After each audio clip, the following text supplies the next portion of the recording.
Welcome to Khanversations. I'm Muqtedar, your host, and today I want to talk to you very briefly about the G20 meeting of foreign ministers in Brazil. This is the first meeting of the Brazilian presidency of the G20. As you all know, G20 is actually now G21 with the inclusion of the African Union,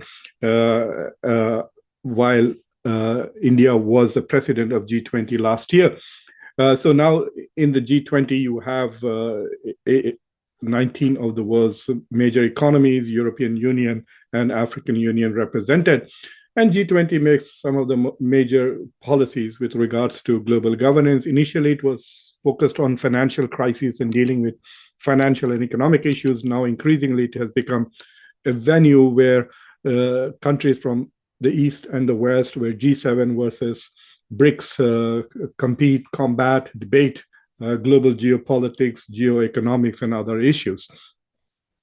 We are going through a very important historical period where for 4 years in a row, G20 presidencies are with countries of the global south. So last year in 2020, the year before last in 2022, it was under the Indonesia. So Indonesian President Joko Widodo was the president and chairperson of G20. In 2023, it was with India. This year, it is with Brazil, and next it's going to be with South Africa. In fact, the last 3 years are essentially G20 is being led by BRICS nations. And this is at an important point where there is an increasing consensus that the international liberal order is beginning to weaken. The Western hegemony and domination of G7 has also become weakened. And you can see that the most visible example of the weakening of G7 is the presence of Russian Ambassador Lavrov in Brazil. He was there, and you can see him shaking hands with the Saudi foreign minister and others. And he was given just the same respect and status that Anthony Blinken, the Secretary of State of the world's leading country, United States, was given. So the fact that in Brazil at G20,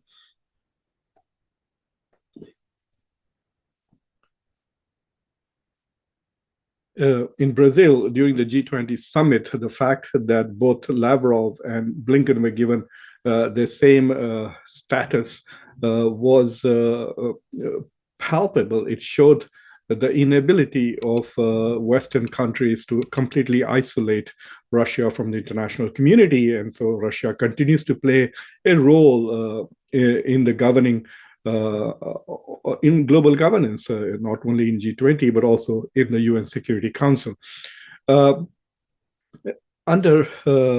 And while, yes, some Western foreign ministers, especially German, as well as Lord Cameron now, the leader of the foreign minister of Great Britain, of England, did try to confront Lavrov and demanded that he end this brutal war in Ukraine. The Western leaders were also scolded by the Brazilian foreign minister on their inability to bring a ceasefire in Gaza and the continued support for Israel, no matter what it does in Gaza. So it's not just that Lavrov was being blasted for his country's warmongering.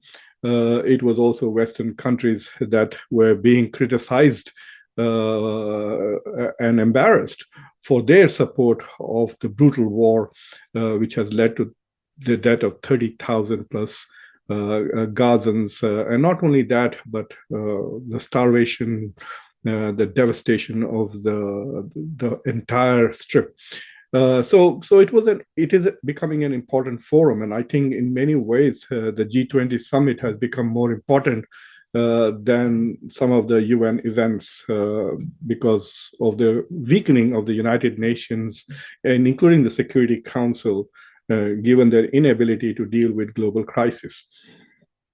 Under the Brazilian leadership, what the goal seems to be is that the Brazilian leadership basically has three goals. their primary goal is reform of multilateral governance, a thing that India talks a lot about. So does Brazil. Brazil wants to see a reform of the UN Security Council.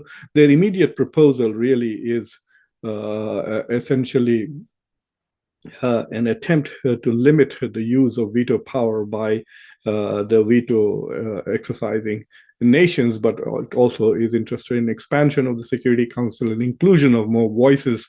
There is nobody from South America who is a permanent member of the Security Council. And Brazil sees itself as a leader of South America and also a major leader in BRICS as well as in the global South, and would like to see more voices from the global South playing bigger roles in the multilateral institutions, not just the UN or the UN Security Council, but the World Bank, IMF, and other places. Their second goal is clearly to combat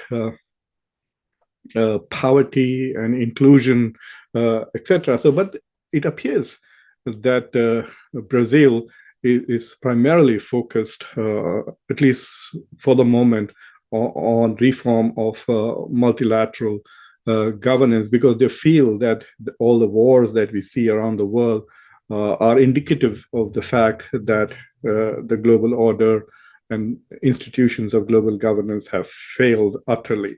The rule-based order that we Americans love to talk about is really not working, so spectacularly demonstrated in the Middle East as well as in Europe.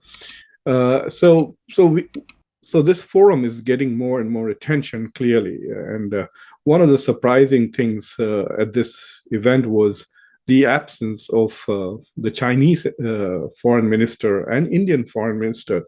I was a bit disappointed that Indian Foreign Minister Dr. Jaishankar, External Affairs Minister, Dr. Jaishankar did not attend a G20's meeting, and he chose to stay at home and attend the Raisina dialogue. If you look at all the major newspapers in the world, it doesn't matter whether it's the New York Times or you're looking at Nikkei in Japan, or looking at all the major newspapers anywhere in the world, you find there is coverage of G20, hardly any coverage of Raisina dialogue, actually none outside India. So for a foreign external affairs minister to choose to stay at home for domestic purposes, I think this is part of the BJP's domestic election campaign. Clearly, well, I don't know how everybody thought, but I think that it was an opportunity for Dr. Jaishankar to once again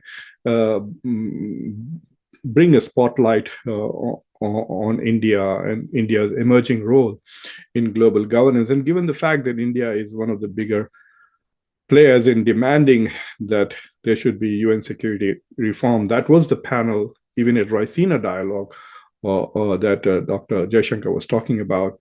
I think it would have been more beneficial for India if he had said the same things at the Brazil conference of G20 of foreign ministers, rather than in India, where the most important guest was the president or prime minister of Greece, who does not have the same stature as G20.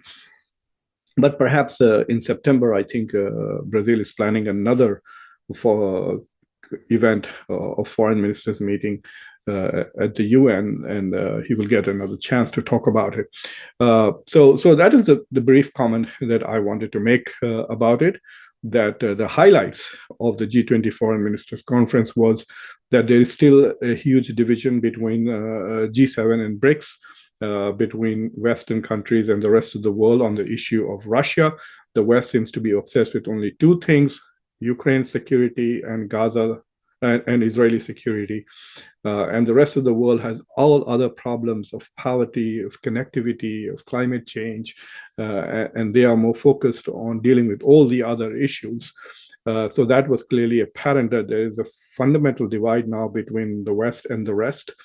The second thing was that there is absolutely no agreement on the Ukraine issue. There's no consensus in the G20, and also on the issue of the Arab-Israeli conflict, on the Gaza conflict. One thing that is very clear now is that the US is completely isolated. If you looked at the last vote in the UN Security Council, it was 13:1. So even France was voting against it along with China and Russia. And the only country that abstained was Great Britain, and the US voted against the Security Council resolution calling for an immediate ceasefire. So it is clearly apparent that the United States has been completely isolated on this issue.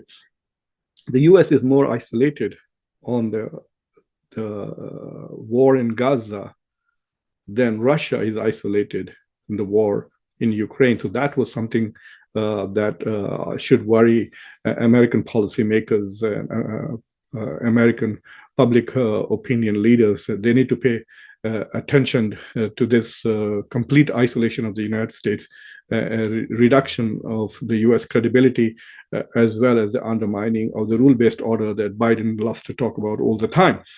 So these are some of the points that seem to be emerging from the G20 meeting of foreign ministers. And we will continue to talk about it and see what Brazil can bring to the table. There was also this distraction at the summit where there's this diplomatic spat between Brazil and Israel, where Lula, the president of Brazil, basically compared what Israel is doing in Gaza to what Hitler did to Jews in Germany. So the shadow of this Israel-Brazil spat also hung over the proceedings there, because in many press conferences, reporters are bringing that up. So please, if you have not yet subscribed to Khanversations, do subscribe to Khanversations, like the video, press the bell icon. And until next time, this is your host, Muqtedar Khan. Stay tuned.